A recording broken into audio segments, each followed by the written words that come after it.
Hey, how's it going? Back again for another check-in and two main things to focus on today. One is, as I said yesterday in my video, that I was going to had a phone call this morning with a prospective client, somebody who's expressed a modicum of interest in doing some kind of wellbeing program in the new year. This 2-hour workshop plus 3-week implementation program combo that I've put together for some local companies. And I was looking forward to having a phone call at 10:30, and this is pretty common of some of the what's been happening for me this year. Phone up at 10:30 or just after 10:30, no answer. Okay, left a voicemail, sent an email saying, hey, look, no worries, let's try and catch up later on. I had a few things on during the day, but I figure we'll be able to catch up later. Nothing, didn't hear anything back.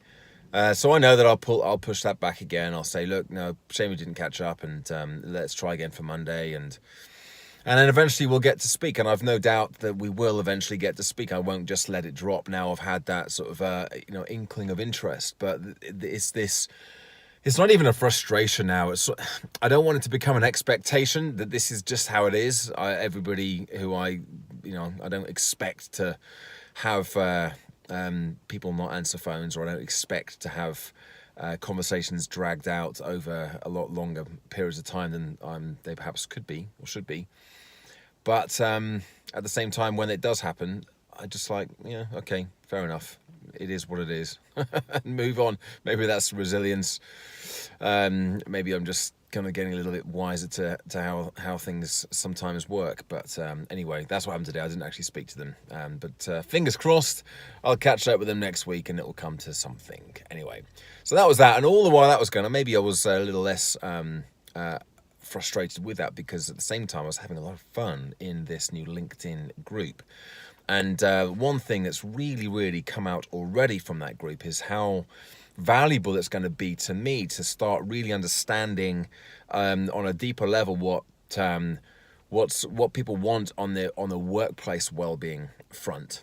So with On the Wagon and Boost as well to a certain degree, but certainly with On the Wagon, when I created that 3 years ago, what I found was that I very quickly started to understand a lot more about what people really wanted, what the questions were that they had, and sort of how people responded to different things, to different situations, different challenges.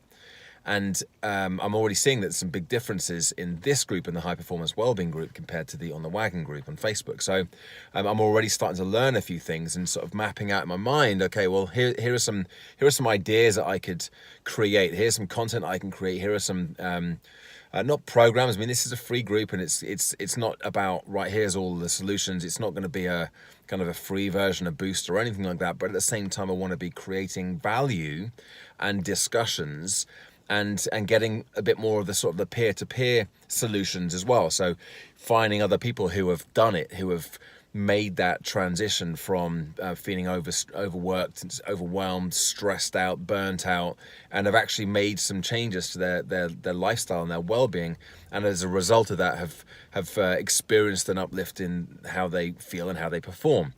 So rather than me saying, yes, this is how you're going to be, this is what you have to do, I'm actually coming from other people as well, is going to be a really important part of it too. So it's been a really interesting and uplifting and energizing day for me on that front. I've not been in there all the time because I've had a few other bits on today, coaching calls and meetings and whatnot. But yeah, I've got high hopes for the group.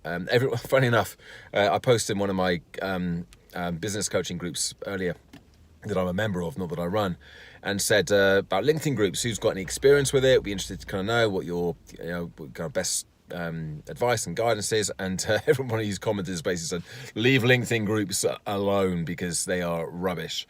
And I have to say that has been my experience of them up till now, but I figure I can do things differently. So yeah, we'll see about that. Anyway, there's the check-in for the day. I'll be back again tomorrow with more.